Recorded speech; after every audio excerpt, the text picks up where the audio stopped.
Hi friends, this is Ashley from the Farmhouse.com, and today I thought it would be fun to bring you along and show you my bread making routine.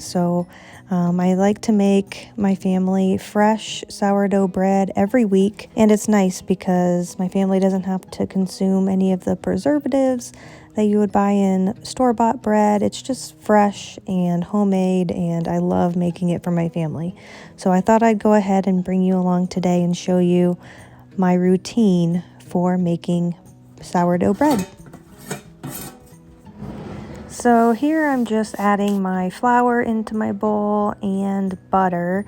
I like to measure with grams using my scale here. I started doing that a little while ago, and I absolutely love baking this way. I love using a scale because I don't have to dirty a bunch of cups.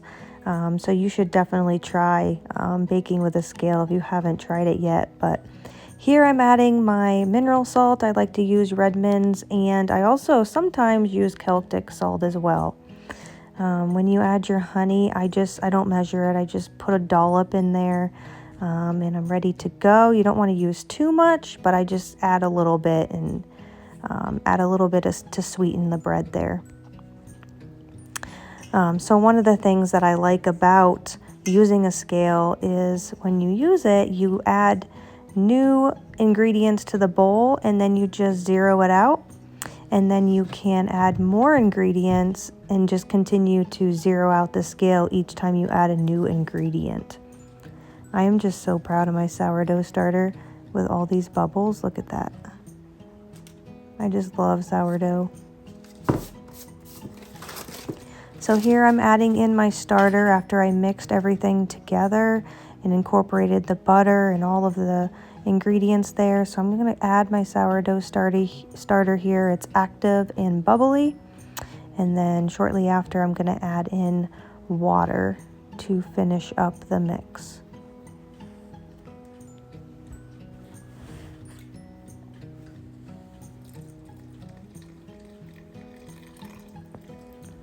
Now I'm doubling my recipe here because I like to make 2 loaves at a time when I make bread. So that's why you see a lot of water going in there.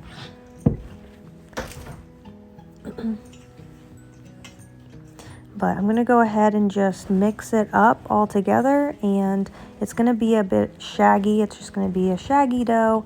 And I'm going to mix it up the best that I can, but if you don't get all the flour during this part of the process, it's not that big of a deal because it's going to sit covered for 30 minutes.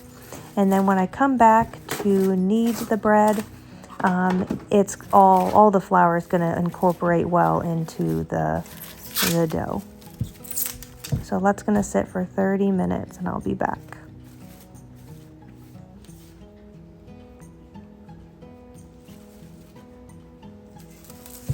All right, so after 30 minutes, you're going to want to knead the dough. If you have a stand mixer with a dough hook, that would be ideal. I do not have one, so I just do this by hand. I actually like kneading my dough. It takes me about 8 minutes or so to get it to the point that it needs to be, but I find that kneading my dough is kind of nice because it kind of gives me a minute to talk to the Lord. It's just a nice quiet time, and I kind of seize the opportunity to pray and talk to the Lord while I'm kneading my bread. So I used to use flour to keep the dough from sticking to my bowl, but I find that using olive oil works out a lot better, just because the next day when I take my dough out to roll it and get it ready for the bread pan, I don't have all kinds of flour sticking to my loaf. It's kind of something that you notice after you've been making it for a while, but I like to use olive oil. It works better for me. But here I'm just continuing to knead the bread, form it into a dough ball so that way I can put it in my bowl and let it rise overnight. So I always start this process the day before. One morning I will get up, I will feed my sourdough starter, and then in the evening later that night, I will go ahead and do the process that I'm doing now. And then once everything's kneaded and ready and incorporated, I'm going to cover it back up and I'm going to leave it to rest overnight, and it's going to rise overnight. So I'm going to cover it up, and if it's wintertime and my stove's going, I like to leave it right on my coffee table next to the stove so it will get a better rise overnight. So it's the next morning, and you can see my dough has rised almost to the top.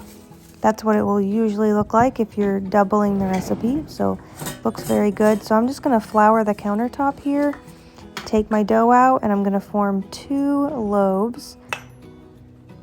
So I'm just going to spread it out.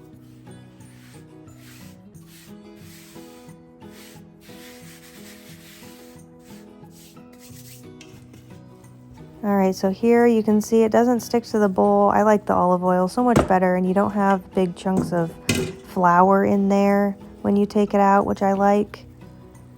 So I'm just going to split my dough into 2 since I'm making 2 loaves, and I'm just kind of going to punch it down a little bit into a rectangle. It doesn't have to be perfect. I just try to get some of them little air bubbles out, and then I'm going to roll it up into a loaf.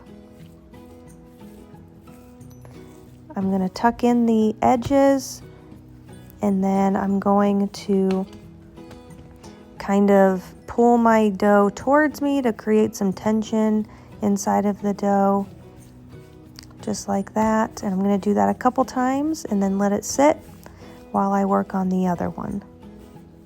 So let me go into a little bit more detail about my baking schedule. So in the morning, I will feed my sourdough starters, so that way by afternoon time it'll be active and bubbly, so I can get a nice rise for my bread. And then usually around 6 or 7 o'clock at night, I will start putting my dough together.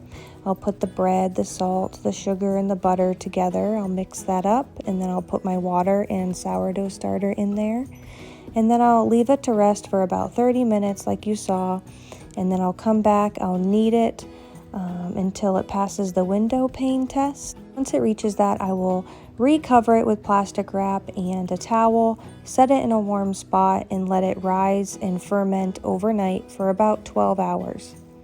And then the following morning I get up and I do the steps that you see me doing right here, getting it ready for its second rise.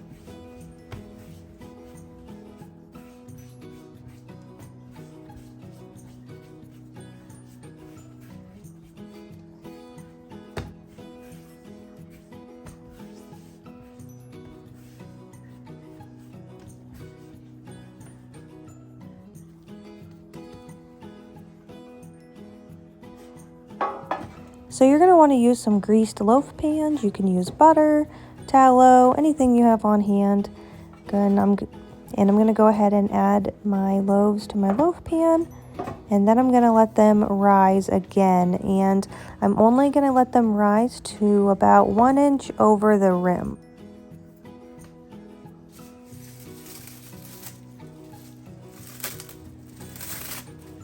So I always like to use plastic wrap anytime I have dough that needs to rise, because it just seems to capture the moisture better using plastic wrap. And then I will place a towel over top of the plastic wrap just to kind of seal everything in. I just find that works best for me. Maybe it will for you too. Some people use a damp towel, but I find that the towel usually dries out, which isn't ideal when you're trying to get your bread to rise. So on average, it usually takes my dough to rise about 2.5 hours or so until it's ready to go into the oven. I go ahead and set the oven to 375 degrees. And since I'm making 2 loaves, I'm going to use the bigger side of my oven. I do have a fun little bread oven on my stove, which I like to use. Like I said, I have it at 375, and I'm gonna bake my bread for about 50 minutes. All right, so the bread is done, so I'm going to go ahead and take it out. I usually like to take it out of the pan right away, and then I smother the whole thing with butter. But you don't want to slice into it right away because it will be kind of doughy in the middle. So you want to make sure that you let it sit for at least a half hour before you cut into it. Let it cool down, and then when you take that first slice, it'll be nice and fluffy and delicious.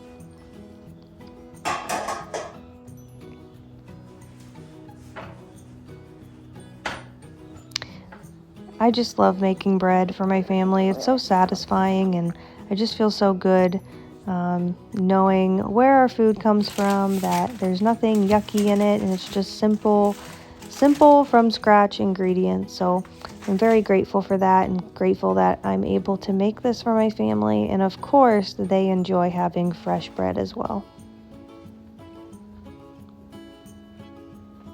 All right, well, here's the final product, all finished. But if you would like to make this recipe for your family, it's super easy, it's beginner friendly. If I can do it, you can do it. So if you would like to make it, the recipe is on my website, thehearthstonefarmhouse.com. You can check that out, and I will leave a link down in the description for you to find it easily. So I hope that you'll make this bread for your family. You will enjoy making it, and your family will enjoy it as well.